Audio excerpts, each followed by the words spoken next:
Hi friends, നമസ്കാരം. നമ്മുടെ ഇഷ്ടവിശേഷമായ നമ്മുടെ സ്നേഹക്കൂടിൻ്റെ ഒരു വിശേഷമായിട്ടാണ് വന്നിരിക്കുന്നത്. അപ്പം നമുക്ക് നേരെ വിശേഷത്തിലേക്ക് തന്നെ പോകാം. അപ്പോൾ തുടങ്ങുമ്പോൾ തന്നെ കാണുന്നത് നമ്മുടെ പ്രതാപനെയും. പ്രതാപൻ 4 കാലിലാണ് കേട്ടോ വന്നിരിക്കുന്നത്. കുടിച്ച് മറിഞ്ഞ് ഇങ്ങനെ വന്ന് നിൽക്കുകയാണ്. എന്നിട്ട് നമ്മുടെ പൂർണിമയോടും അതുപോലെ തന്നെ സേതുണ്ട്, അച്ചുണ്ട്, ഹരിയുണ്ട്, അങ്ങനെ എല്ലാവരും തന്നെയുണ്ട്. അപ്പോൾ എല്ലാവരോടുമായിട്ട് ഇങ്ങനെ പറഞ്ഞുകൊണ്ടിരിക്കുകയാണ്. ഈ പ്രതാപന്റെ കൈകള് ശുദ്ധമാണ്, നല്ല വെള്ള നിറം, നല്ല വെള്ള എന്നൊക്കെ പറഞ്ഞുകൊണ്ട് ഭയങ്കര ഷോയാണ് കേട്ടോ. അപ്പൊ എല്ലാവരും ഇങ്ങനെ മിണ്ടാതെ നിൽക്കുകയാണ് കേട്ടോ. അതിപ്പോ എല്ലാവർക്കും മനസ്സിലായി കാണും. ഈ പാവപ്പെട്ടവനെ ആർക്കും മനസ്സിലാവില്ല, അതെനിക്കറിയാം. പ്രതാപ, നീ ഇറങ്ങിപ്പോ എന്ന് പറഞ്ഞു പൂർണിമ. എന്റെ വീട്ടിൽ വന്ന് ബഹളമുണ്ടാക്കാൻ നിനക്ക് ഒരവകാശവും ഇല്ല. അയ്യോ, ഒരവകാശവും ഇല്ലേ? ഇല്ല. എന്റെ ഭർത്താവിന്റെ മരണത്തിന് പിന്നിൽ നിന്റെ കൈ ഉണ്ട് എന്നുള്ളത് എനിക്ക് ബോധ്യപ്പെട്ടൊരു സത്യമാണ്. അതുകൊണ്ട് തന്നെ നീ ഇറങ്ങിപ്പോ എന്ന് പറഞ്ഞു. അയ്യോ, ആണോ? എന്നിട്ട് നിന്റെ കൈ എത്രമാത്രം ശുദ്ധമാണെന്ന് നീ പറഞ്ഞാലും ഞാനത് വിശ്വസിക്കില്ല എന്ന് അതുകൊണ്ട് നീ ഇറങ്ങിപ്പോ. അയ്യോ, വിശ്വസിക്കണ്ട. നിങ്ങളൊന്നും എന്നെ വിശ്വസിച്ചില്ല എങ്കിലും എനിക്ക് ഒരു ചുക്കുമില്ല. അയ്യോ, പ്രതാപന്റെ അടുത്തായി കളി. നിങ്ങൾക്കാർക്കും എന്നെ അറിഞ്ഞുകൂടാ. അതെ, നിങ്ങൾക്കാർക്കും അറിയാത്തൊരു രഹസ്യമുണ്ട്. അത് ഞാൻ ഈ നെഞ്ചാങ്കൊണ്ടുകളാണ് കൊണ്ടു നടക്കുന്നത്, അറിയോ എന്ന് ചോദിച്ചു. നിങ്ങളുടെയൊക്കെ ശത്രു എന്ന് പറയുന്നത് അത് ഈ ഞാനല്ല എന്ന് പറഞ്ഞു. അതെ, മറഞ്ഞിരിക്കുന്നുണ്ടവൻ. അവൻ വരും.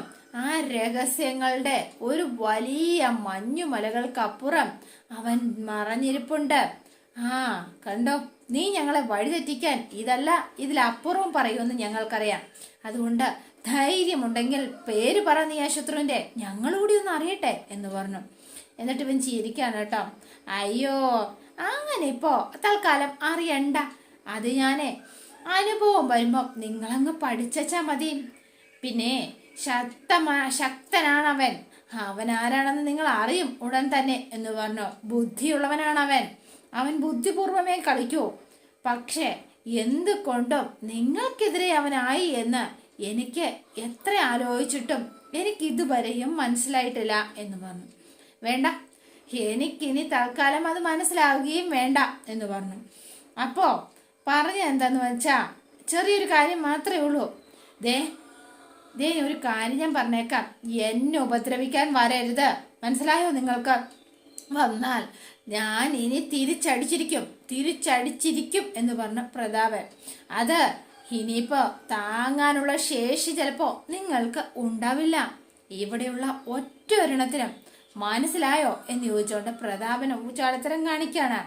രാഷ്ട്രീയത്തിന്റെ കളിസ്ഥലത്ത് കളി പഠിപ്പിച്ചും വന്നയാളാണ് ഈ പ്രതാപൻ. അറിയാവല്ലോ അല്ലേ? ഈ പ്രതാപനെ മനസ്സിലാക്കാൻ ഇരിക്കുന്നതേ ഉള്ളൂ നിങ്ങള്. എന്നെ തകർക്കാൻ നോക്കിയാലുണ്ടല്ലോ, വിളിച്ചേക്കില്ല ഞാൻ. ഒറ്റ ഒരെണ്ണത്തിനെ ഞാൻ വെറുതെ വിടില്ല. തകർക്കാൻ നോക്കിയാൽ നിങ്ങൾ എന്ത് ചെയ്യും എന്ന് ചോദിച്ചുകൊണ്ട് നമ്മുടെ സ്വാതിയും ഋതുവും കൂടെ വരുവാണ്. അപ്പൊ ഋതുവിന്റെയാണ് ചോദ്യം. ആഹാ, ദേ മോൾ ഇവിടെ ഉണ്ടായിരുന്നോ എന്ന് ചോദിച്ച ഋതുവിന്റെ അടുത്തേക്ക്. സത്യം പറഞ്ഞ മോക്ക് മാത്രമേ എന്നോടൊരല്പമെങ്കിലും സ്നേഹമുള്ളൂ. മാമനെ നന്നായി അറിയാമെന്ന് ഞാൻ വിചാരിച്ചിരുന്നു. പക്ഷെ എന്നെ തട്ടിക്കൊണ്ട് പോകുന്നത് വരെ, അയ്യോ, ആ സംഭവത്തിന് ശേഷം എനിക്ക് മനസ്സിലായി നിങ്ങൾ എൻ്റെ ആരുമല്ല എന്നെനിക്ക് മനസ്സിലായി. ചതിയനാ. അതിന് നിങ്ങളെ വിശ്വസിച്ച് എത്രയും നാളും കൂടെ നടന്ന എന്നെ പോലും നിങ്ങൾ കാശിന് വേണ്ടി നിങ്ങൾ ചതിക്കാൻ നോക്കിയില്ലേ? അത് പിന്നെ പ്രതാപനൊരു അബദ്ധം പറ്റിയതല്ലേ. അന്ന് ഞാൻ ഒറ്റയ്ക്ക് കഴിഞ്ഞ നിമിഷം മുതൽ ഞാൻ വിചാരിച്ചിട്ടുണ്ട് ആ ഒരു സമ്മാനം നിങ്ങൾക്ക് ഞാൻ തരണമെന്ന്. ആണോ? അവസരം തൽക്കാലം ഇതുവരെയും കിട്ടിയില്ല, പക്ഷെ ഇപ്പൊ കിട്ടി. അപ്പൊ പിന്നെ അത് ഉപയോഗിക്കാതിരുന്നാല് അത് മോശമല്ലേ? മരിച്ചുപോയ എൻ്റെ അച്ഛൻ്റെ ആത്മാവ് പോലും ചിലപ്പോ എന്നോട് പുറത്തുനിന്ന് വരില്ല. മാമാ എന്ന് വിളിച്ചു. അപ്പൊ പിന്നെ മാമന്റെ സഹോദരിയുടെ മോളുടെ വക ഒരു ചെറിയൊരു സമ്മാനം ദാ മാമ പിടിച്ചോ എന്ന് പറഞ്ഞോണ്ട് കാരണക്കുറ്റി തീർത്ത് ഒറ്റ അടി അങ്ങ് വെച്ച് കൊടുക്കുകയാണ് പ്രതാപന്റെ. അപ്പൊ പ്രതാപൻ തീർച്ചയൊക്കെ അപ്പുറത്ത് വന്നിട്ട് അപ്പൊ എല്ലാവർക്കും ഭയങ്കര സന്തോഷമായി കേട്ടോ. ഇടീ നീ എന്ന് പറഞ്ഞു ഋതുവിന്റെ നേരെ ചെന്നപ്പോ സേതു വേണ്ട മാറാങ്ങോട്ട് എന്ന് പറഞ്ഞു.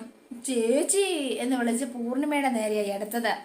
അപ്പോൾ ചേച്ചി കണ്ടില്ലേ, ചേച്ചിയുടെ മോള് ചെയ്തത് കണ്ടോ എന്ന് ചോദിച്ചു. ഷോ, അവള് ചെയ്തത് കണ്ടോ? ആ ശരിയാ, അവള് ചെയ്യാൻ പാടില്ലായിരുന്നു അങ്ങനെ. ഒന്നുമില്ലെങ്കിലും ആ പ്രായത്തെ മൂത്തവരെ മാനിക്കണ്ടേ പ്രതാപ? ആ തെറ്റിന് ഞാൻ ക്ഷമ ചോദിക്കാടാ എന്ന് പറഞ്ഞു. ഇവർക്കാർക്കൊന്നും മനസ്സിലായില്ല. ചേച്ചി പാവാ, ഇങ്ങനെയാ എനിക്കറിയാം. പക്ഷെ ഞാൻ നിനക്കൊരു സമ്മാനം തരും പ്രതാപ. എന്റെ കുഞ്ഞിനെ തട്ടിക്കൊണ്ടു പോയതിന് അന്ന് തന്നെ ഞാൻ നിനക്ക് ഓങ്ങി വെച്ചതാ. ദാ പിടിച്ചോ. എന്താ ചേ, എന്നാ പിടിച്ചോ എന്ന് പറഞ്ഞ് അവിടുന്ന് കിട്ടി നല്ല സൂപ്പർ അടി. കറങ്ങി അടിച്ചതേ പ്രതാപൻ. അപ്പൊ എല്ലാവർക്കും സന്തോഷമായിട്ടോ. എല്ലാവരും ഇങ്ങനെ ചിരിക്കാണ്. വാപത്തിയൊക്കെ നിന്നാ ചിരിക്കണമെന്നെങ്കിലും എല്ലാവർക്കും ചിരിയൊക്കെ വരുന്നുണ്ട്. ചേച്ചി അനിയന് തരുന്നതായിട്ടോ. ഭർത്താവ് മരിച്ചൊരു സ്ത്രീ ആ കൊലപാതകം ചെയ്ത് സംശയിക്കുന്നവന് തരുന്നതായിട്ടോ. എങ്ങനെ വേണമെങ്കിലും നിനക്കെടുക്കാം, മനസ്സിലായോ? ഈ പരിസരത്ത് നിന്നാ ഇനിയും കിട്ടും നിനക്ക് സമ്മാനം. അത് വേണ്ടെന്നുണ്ടെങ്കിൽ വേഗം ഇറങ്ങാൻ നോക്ക് പ്രതാപ എന്ന് പറഞ്ഞു. ആഹാ, അപ്പൊ തല്ലിയല്ലേ, എന്നെ തല്ലിയല്ലേ, നിങ്ങൾ ചെവി നുള്ളിക്കോ, എല്ലാരും ചെവി തന്നെ നുള്ളിക്കോ എന്ന് പറഞ്ഞു.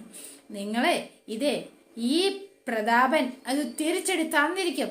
അല്ലെങ്കിൽ ഈ ഞാൻ എൻ്റെ രാഷ്ട്രീയ ജീവിതം ഉപേക്ഷിക്കും. കണ്ടോ, കാണിച്ചു തരാം ഞാൻ, എല്ലാവർക്കും ഞാൻ കാണിച്ചു തരാം എന്ന് പറഞ്ഞ് ആ ശരി പോട്ടെ കളിയാ എന്നൊക്കെ പറഞ്ഞു ഫോട്ടോയെ നോക്കിയിട്ട് നേരെ എന്താ പറയുക കുടിച്ച് 8 കാലില് നേരെ വീട്ടിലേക്ക് പോവാണ്. പിന്നെ കാണുന്നത് പാറുവിനെയും അതുപോലെ തന്നെ പല്ലവിനെയാണ്. അപ്പം രണ്ടുപേരും ഷോപ്പിംഗ് ഒക്കെ കഴിഞ്ഞ് വീട്ടിലേക്ക് കയറി വരുവാണ്. അപ്പോൾ ഇത് അച്ഛനും അമ്മയോടെ ഉണ്ട്. ഇതിനിടയിൽ ഡ്രസ്സും വാങ്ങിയോ? ഞാൻ പറഞ്ഞത് അച്ഛാ വേണ്ടതെന്ന്, പക്ഷെ കേൾക്കണ്ടേ? അതെ, ഇവള് പോവല്ലേ, അവള് പോകുന്നതിന് മുൻപ് എല്ലാവർക്കും ഡ്രസ്സ് എടുത്തു കൊടുക്കണമെന്ന് അവൾക്കൊരു നിർബന്ധം പിടിച്ച. പിന്നെ ഞാൻ എന്ത് ചെയ്യാനാ? എന്തിനാ മോളെ ഈ കാശില്ലാത്ത നേരത്തെ ചെയ്യാൻ പോയത്? ഇനി പറ്റിയില്ലെങ്കിലോ അമ്മേ എന്ന് പാറു ആകെ സങ്കടത്തിലാണ് കേട്ടോ. ശരിക്കും പറ്റാതിരിക്കാൻ എന്താ? നീ എന്താ അമേരിക്കയിൽ സ്ഥിരതാമസമാക്കാനായിട്ടാണോ പോയത്? അല്ലല്ലോ. പോരെ ചേച്ചി, ഇപ്പൊ തന്നെ കൊടുക്കണം. നീ അവളുടെ ഒരു ആഗ്രഹമല്ലേ, അത് നടക്കട്ടെ എന്ന് അച്ഛനും പറഞ്ഞു. എന്നിട്ട് പാറു എല്ലാവർക്കുള്ള ഡ്രസ്സ് എടുത്ത് കയ്യിലേക്ക് കൊടുത്തു കേട്ടോ. അതെ, എന്തൊക്കെ പറഞ്ഞാലും നിന്റെ മുഖത്തൊരു തെളിച്ചമില്ലല്ലോ പാറു എന്ന് ചോദിച്ചു. സാധാരണ നീ ഇങ്ങനെയല്ലല്ലോ. ഞങ്ങളെയൊക്കെ വിട്ടു പോകുന്നതിലുള്ള സങ്കടമുണ്ട് എന്നറിയാം. പക്ഷെ ഞങ്ങളെ പിരിയുന്നത് മാത്രമല്ല, വേറെ എന്തോ ഒരു സങ്കടം കൂടി നിന്നെ അലട്ടുന്നുണ്ട്. എന്താ അത്? ഒന്നുമില്ല, ഒരു സങ്കടവും ഇല്ല എന്ന് പറഞ്ഞു. ചേച്ചിക്ക് വെറുതെ തോന്നുന്നതാ. ചിലരെ പിരിയാൻ ചിലപ്പോൾ ബുദ്ധിമുട്ട് കാണും. ആ ബുദ്ധിമുട്ട് തൽക്കാലം നീ മറക്കണം എന്ന് പറഞ്ഞു. അതാ ഞാൻ ഈ പറയണത്. ഒന്നും വേണ്ടിയില്ല, ഒരു സത്യം നീ മനസ്സിലാക്കിയ നല്ലതാ. ഈ കുടുംബത്തെ രക്ഷപ്പെടുത്താൻ കിട്ടുന്ന അവസാനത്തെ ചാൻസ് ആയത്. ആ അവസരം നിനക്ക് കിട്ടുന്ന ഭാഗ്യമായിട്ട് മാത്രം കരുതിയാൽ മതി. ഞാൻ അതൊന്നും അല്ല ചേച്ചി എൻ്റെ പ്രശ്നം. പിന്നെ എന്താ നിന്റെ പ്രശ്നം എന്ന് ചോദിച്ചോ. ഞങ്ങളോട് തുറന്നു പറ എന്ന് പറഞ്ഞു ശോഭയും. ഒന്നുമില്ലമ്മേ, അതൊന്നുമല്ല. നിനക്ക് എന്തോ പ്രശ്നമുണ്ട്. ഞാൻ കുത്തി കുത്തി ചോദിക്കാത്തത് നിനക്ക് വിഷമമാകും എന്ന് കരുതി മാത്രമാണ്. 1-2 ദിവസത്തിനുള്ളിൽ നീ പോവുക തന്നെ ചെയ്യാം. പിന്നെ എന്തിനാ അതിനിടയ്ക്ക് ഒരു കശപിശ എന്ന് കരുതിയിട്ടാ ഞാൻ ചോദിക്കാത്തത് എന്ന് പറഞ്ഞു ശോഭ. മോളെ, മറക്കാനുള്ള കഴിവ് ദൈവം നമുക്ക് തന്നിട്ടുണ്ടല്ലോ. അത് മറക്കേണ്ട സമയത്ത് മറക്കാൻ വേണ്ടി തന്നെയാ തന്നിട്ടുള്ളത്, മനസ്സിലായോ? ആ കഴിവ് എൻ്റെ മോള് നന്നായി ഉപയോഗിക്കണം. അത് മാത്രമാ അമ്മയ്ക്ക് പറയാനുള്ളത് എന്ന് പറഞ്ഞു. അപ്പോഴും പാറു സങ്കടത്തിൽ ഇങ്ങനെ നിൽക്കുകയാണ് കേട്ടോ. എന്താ പറയണ്ടേന്നറിയാതെ ആകെ വിഷമത്തിലാണ്. കുറച്ചു നേരം ആളവിടെ നിന്നു. എന്നിട്ട് അകത്തേക്ക് ഒന്നും ഇടാതെ അങ്ങ് കയറിപ്പോയി കേട്ടോ. അപ്പം അച്ഛൻ്റെ അടുത്തേക്ക് ചെന്നിട്ട് അവള് ഭയങ്കര സങ്കടത്തിലാണല്ലോ അച്ഛ എന്നിങ്ങനെ പറഞ്ഞു. അപ്പം മാഷിനടുത്ത് ചെന്ന് ശോഭയും ചോദിക്കുകയാണ്, എന്ത് പറ്റി ഇവക്ക്? എന്താ ഇവളുടെ പ്രശ്നം? ആർക്കായാലും പോവാൻ നല്ല വിഷമമുണ്ടാവില്ലേ? അതിൻ്റെ ആവും. നമുക്ക് നോക്കാം അവളുടെ സങ്കടം എവിടെ വരെ പോകുമെന്ന്. അപ്പോൾ തന്നെ പല്ലവിയുടെ ഫോൺ ബെല്ലടിക്കാണ്. സേതു വിളിക്കുന്നത്. പല്ലവി ഫോണും എടുത്ത് പുറത്തേക്ക് ചെല്ലാണ്. ഞാൻ സേതുവേട്ടൻ ഇങ്ങോട്ട് വിളിച്ചോലോ, ഞാൻ അങ്ങോട്ട് വിളിക്കാനിരിക്കായിരുന്നു. ഒരു സന്തോഷമില്ല സേതുവേട്ടാ, ഞാൻ അങ്ങോട്ട് വിളിച്ച് സങ്കടം പറയാനിരിക്കായിരുന്നു. എന്തിന്? അതെ, പാറുവിന് ഒരു സന്തോഷമില്ല സേതുവേട്ടാ. പാറുവിനെ കാണുന്ന ഞങ്ങൾക്കും ഒരു സന്തോഷവുമില്ല. അതെ, പോകുന്നതിന്റെ വിഷമം എന്തേലും ഉണ്ടാവില്ലേ? അതല്ല, അവക്ക് വേറെന്തോ പ്രശ്നമുണ്ട് സേതുവേട്ടാ. വിശ്വൻ ഇനി അവനെ പിരിയേണ്ടി വരുമെന്ന് ഓർത്തിട്ടായിരിക്കും അല്ലേ? അത് പിന്നെ ഇല്ലാതിരിക്കോ പല്ലവി? അടുപ്പുള്ളവരായിരുന്നില്ലേ? എന്റെ പേടി ഇനി അവസാന നിമിഷം അവൾ ഈ യാത്ര ക്യാൻസൽ ആക്കുമെന്നാ. അങ്ങനെ ചെയ്യുവോ? പ്രേമം തലയ്ക്ക് പിടിച്ചാൽ ഇനിയിപ്പോൾ എന്താ ചെയ്യാൻ പാടില്ലാത്തത്? എന്നിട്ട് നമ്മൾ ചെയ്യുന്നില്ലല്ലോ. നമ്മളെ പോലെ ആണോ പാറു? ആണോ സേതുവേട്ട എന്തായി പറയുന്നത്? അവള് കൊച്ചു കുട്ടിയാ, ആലോചിക്കാനുള്ള കഴിവൊന്നും അവക്കില്ല, പക്വതയായിട്ടില്ല. ഉണ്ടായിരുന്നെങ്കിൽ ഇന്ദ്രന്റെ അനിയനെ കയറി പ്രേമിക്കുമായിരുന്നോ? താൻ ചുമ്മാ പന്തല് പണിക്കാരനെ കയറി പ്രേമിച്ചില്ലേ? രണ്ടും ഒരുപോലല്ലേ? അതെങ്ങനെ ഒരുപോലെ ആവുന്നത്? എന്റെ പന്തല് പണിക്കാരനെ പോലാണോ വിശ്വം? പറ, ആണോ? വിശ്വനോട് നമുക്ക് എതിർപ്പൊന്നുമില്ല, ഇന്ദ്രനാണ് പ്രശ്നം. പക്ഷെ എനിക്കാണെങ്കിൽ ഒരു സ്വസ്ഥതയും കിട്ടുന്നില്ല സേതുവേട്ട. അവള് ബാംഗ്ലൂർ എത്തിയാലേ എനിക്ക് സമാധാനം കിട്ടൂ. അതൊക്കെ എത്തിക്കോളും, അതൊന്നും ഓർത്ത് വിഷമിക്കണ്ട. ഒന്ന് താൻ മനസ്സിലാക്ക, നമ്മൾ എത്രയൊക്കെ ശ്രമിച്ചാലും നടക്കാനുള്ളതൊക്കെ നടക്കും. താൻ ധൈര്യമായിട്ടിരിക്കുക. അവളുടെ സ്ഥാനത്ത് വേറെ ആരെങ്കിലും ആയിരുന്നെങ്കിൽ എപ്പോഴേ വിഷുവിനെ കല്യാണം കഴിച്ചേനെ. അങ്ങനെയൊന്നും പറയില്ലേ സേതുവേട്ട. അങ്ങനെ സംഭവിച്ചാൽ അത് അച്ഛനും അമ്മയ്ക്ക് സഹിക്കാൻ പറ്റില്ല. താൻ വിഷമിക്കണ്ട, താൻ പേടിക്കുന്നത് പോലെ ഒന്നും സംഭവിക്കില്ല, എല്ലാം ശരിയാവും എന്ന് പറഞ്ഞു. ഞാനല്ലേ ഈ പറയണത്, ധൈര്യമായിട്ടിരിക്കാം. പിന്നെ നമ്മുടെ കാര്യം പറയാം. ഇതിനിടയിൽ എപ്പോഴെങ്കിലും താൻ എന്നെ ഓർത്തോ? പിന്നെ ഓർക്കാതെ? എപ്പോഴും ഓർക്കും. എവിടെ തിരിഞ്ഞാലും സേതുവേട്ടന്റെ മുഖം എന്റെ മനസ്സില്. അതാ എന്റെ പ്രശ്നം. സേതുവേട്ടനെ ഇങ്ങോട്ട് ക്ഷണിച്ചാലോ എന്ന് ഞാൻ ചിന്തിച്ചു. പക്ഷേങ്കില് അപ്പോ കണ്ടോണ്ടിരിക്കെങ്കിലും ചെയ്യാലോ. അത് ശരിയാവില്ലല്ലോ എന്ന് പിന്നെ വിചാരിച്ചു. അതാ വേണ്ടാന്ന് വെച്ചത്. അല്ല, ഇവിടെയാണെങ്കിലേ താൻ ഇല്ലാത്തത് കൊണ്ട് ഒരു രസമില്ല പല്ലവി. സത്യം ഞാൻ പറഞ്ഞത്. സമയം ഒട്ടും നീങ്ങുന്നതും ഇല്ല. ഞാൻ ഉടനെ വരുമല്ലോ സേതുവേട്ടാ. അതാണ് ഏക ഒരു ആശ്വാസം. അത് മാത്രമാണ് ഒരു പ്രതീക്ഷയും, വേറൊന്നുമില്ല.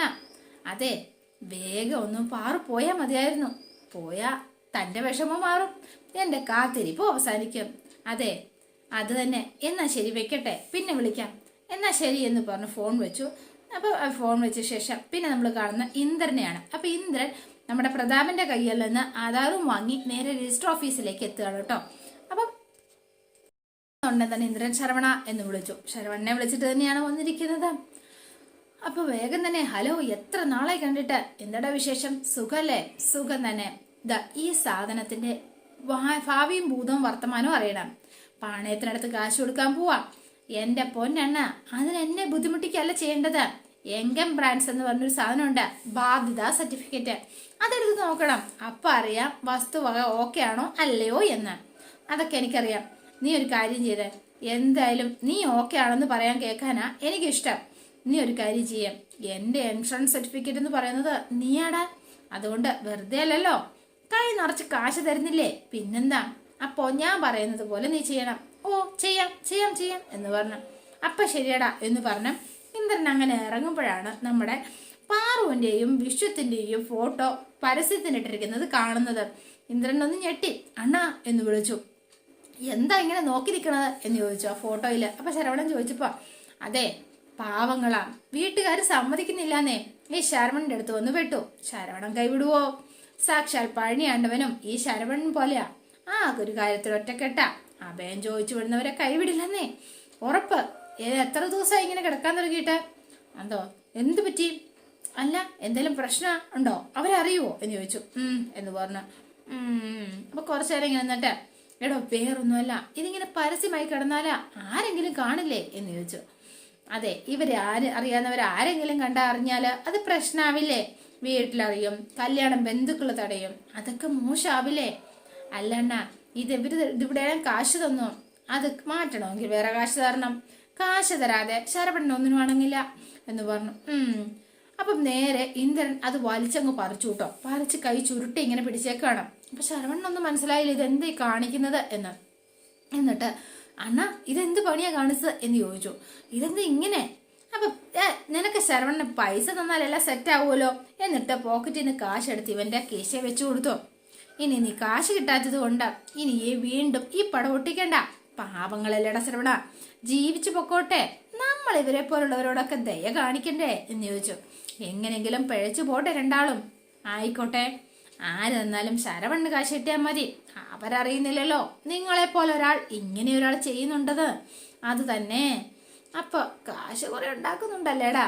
എവിടുന്ന്? ഒരു പരുവത്തി പോന്നേയുള്ളണ്ണ. ശരി ശരി എന്ന് പറഞ്ഞ ഇന്ദ്രൻ ഈ പേപ്പറുമായിട്ട് അങ്ങ് പോവാണ് കേട്ടോ. പിന്നെ നമ്മൾ കാണുന്നത് ഇന്ദ്രൻ ഭയങ്കര സന്തോഷത്തിൽ നമ്മുടെ വിശ്വത്തിനെയും കൂട്ടിക്കൊണ്ടാണ് നേരെ വീട്ടിലേക്ക് എത്തിയിരിക്കുന്നത്. ഭയങ്കര ഹാപ്പി ആയിട്ട്. അപ്പോൾ വിശ്വം നേരെ കൂട്ടിക്കൊണ്ട് അകത്തേക്ക് വരുമ്പോൾ നീ ഇവിടെ നിൽക്കുക, ഞാൻ ഇപ്പം വരാം, അമ്മ ഒരു സർപ്രൈസ് കൊടുക്കാം എന്ന് പറഞ്ഞ രാജലക്ഷ്മിയെ വിളിക്കാണ്. അമ്മേ ഇങ്ങ് വന്നേമ്മേ എന്ന് പറഞ്ഞു. എന്താടാ, എന്തിനാ വിളിച്ചു പോകുന്നത് എന്ന് ചോദിച്ചു. അമ്മയ്ക്ക് ഞാനൊരു സർപ്രൈസ് ഒരുക്കിയിട്ടുണ്ട്, കണ്ടോ. എടാ വിശ്വ, എടാ കണ്ണ, കേറി വാടാ എന്ന് പറഞ്ഞു. അപ്പൊ വിശ്വം നേരെ അകത്തേക്ക് കയറി വരുവാണ്. ഇത് കണ്ടപ്പോൾ രാജലക്ഷ്മിക്ക് ഭയങ്കര സന്തോഷമായിട്ടോ. മോനെ വിശ്വ എന്ന് പറഞ്ഞ് ഓടിച്ചെന്ന് കെട്ടിപ്പിടിച്ചോട്ടോ. ഭയങ്കര സന്തോഷത്തിലാണ് ആള്. എടാ എന്നാലും നീ വന്നല്ലോ എന്നുള്ള സന്തോഷം. അപ്പൊ ഇന്ദ്രനെ ഉപദ്രവിക്കുമെന്നായിരുന്നു പേടി രാജലക്ഷ്മിയുടെ ഫുള്ള്. അതിനാണ് അവനെ ഇറക്കി വിട്ടതും. അമ്മയ്ക്ക് സന്തോഷമായല്ലോ എന്ന് ചോദിച്ചു. ഡാ നീ ഇവിടുന്ന് പോയ ശേഷം ഈ തുള്ളി പോലും വെള്ളം പോലും കുടിച്ചിട്ടില്ല കേട്ടോ എന്ന് പറഞ്ഞു. മക്കളെ ഓർത്തു ഇത്രയൊക്കെ സ്നേഹിക്കുവോ? കണ്ടപ്പോൾ എനിക്ക് അത്ഭുതം തോന്നി. അതെ പോടാ വന്ന് എന്ന് പറഞ്ഞു. അതെ നിങ്ങൾ രണ്ടുപേരും പരസ്പരം വഴക്കൊന്നും വിടാതെ സ്നേഹത്തോടെ ജീവിക്കണം കേട്ടോ, അതാ അമ്മയുടെ ആഗ്രഹം എന്ന് പറഞ്ഞു. ആഗ്രഹം നടന്നല്ലോ, ഇനി എന്താ പ്രശ്നം എന്ന് ചോദിക്കുകയാണ്. അതെ അതിനു വേണ്ടിയിട്ടല്ലേ ഞാൻ ഇവനെ കാല് പിടിച്ച് ഇങ്ങോട്ടേക്ക് കൂട്ടിക്കൊണ്ടുവന്നത്.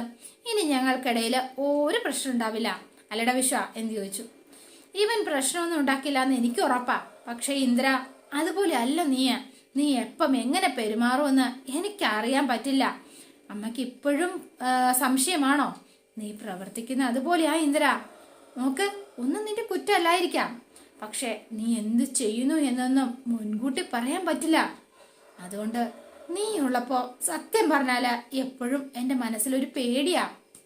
ശരി, എന്നെ അമ്മയ്ക്ക് വിശ്വാസം വരാൻ വേണ്ടിയിട്ട് ഞാൻ സത്യം ചെയ്യാൻ പോവാ. സാധാരണ ഇന്ദ്രൻ എന്ത് ചെയ്യുമ്പോഴും ഒരു വ്യത്യാസം ഉണ്ടാവുമല്ലോ, ഈ സത്യം ചെയ്യലിനും ഒരു വ്യത്യാസം. ഇന്ദ്രൻ നേരെ ചെന്ന് ഇപ്പൊ വരാവേ എന്ന് പറഞ്ഞ അകത്തേക്ക് പോയി. എന്നാൽ കൃഷ്ണന്റെ മുന്നിലിരുന്ന കർപ്പൂരം എടുത്ത് നേരെ കയ്യിലേക്ക് വെച്ചു. അപ്പൊ ഇവരെല്ലാവരും ഇങ്ങനെ ഷോക്കായി പോയി കേട്ടോ. അപ്പോ ഇനി ഞാൻ സത്യം ചെയ്യാൻ പോവാ. കർപ്പൂരം കയ്യിൽ വെച്ച് അങ്ങ് കത്തിച്ചു. അപ്പൊ ഇത് കണ്ടപ്പോ ഇവർക്കാകെതായി. അഗ്നിസാക്ഷിയായി ഞാൻ സത്യം ചെയ്യുന്നു, ഇനി ഒരിക്കലും എൻ്റെ അനിയനായ വിശ്വജിത്തുമായിട്ട് ഞാൻ ഒരു വഴക്കും ഉണ്ടാക്കില്ല. സത്യം, ഇനി വഴക്കുണ്ടാക്കേണ്ട സാഹചര്യം അവൻ ഉണ്ടാക്കിയാൽ പോലും ഞാനത് മറക്കും, ഞാനത് പൊറുക്കും. ശുഹ്യടാ, ഇനി ഞാൻ എന്നും വിശ്വജിത്തിനോട് സ്നേഹമുള്ളവനായിരിക്കും. ഇത് സത്യം സത്യം സത്യം എന്ന് പറഞ്ഞു. എടാ പോരമ്മേ എന്ന് ചോദിച്ചു. പോരനിയ, എൻ്റെ ഏട്ടാ നിന്റെ കൈ പൊള്ളുന്നില്ലേ? കൈ പൊള്ളുന്നത് സഹിക്കാമേ.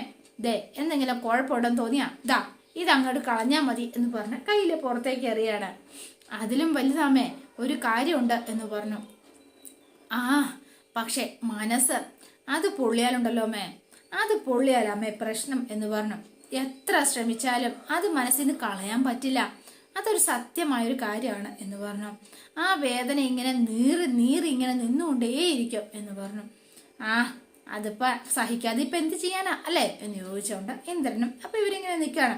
അപ്പൊ നേരെ വിഷയത്തിന്റെ അടുത്തേക്ക് ചെന്നിട്ട് അനിയ, എടാ ഇനിയുണ്ടല്ലോ ഇന്നു മുതല് നീ എൻ്റെ പ്രിയപ്പെട്ടവൻ തന്നെയാ എന്ന് പറഞ്ഞു. എന്നിട്ട് അവനെ കെട്ടിപ്പിടിക്കാണ് കേട്ടോ. അടിപൊളി. ഇവരുടെ ഈ നിപ്പ് കണ്ടപ്പം ഭയങ്കര സന്തോഷമായി രാജലക്ഷ്മിക്കും. അതോടെയാണ് ഇന്നത്തെ വിശേഷം അവസാനിക്കുന്നത്. ഇനി നാളത്തെ വിശേഷം ഇതിലും ഗംഭീരാണ്.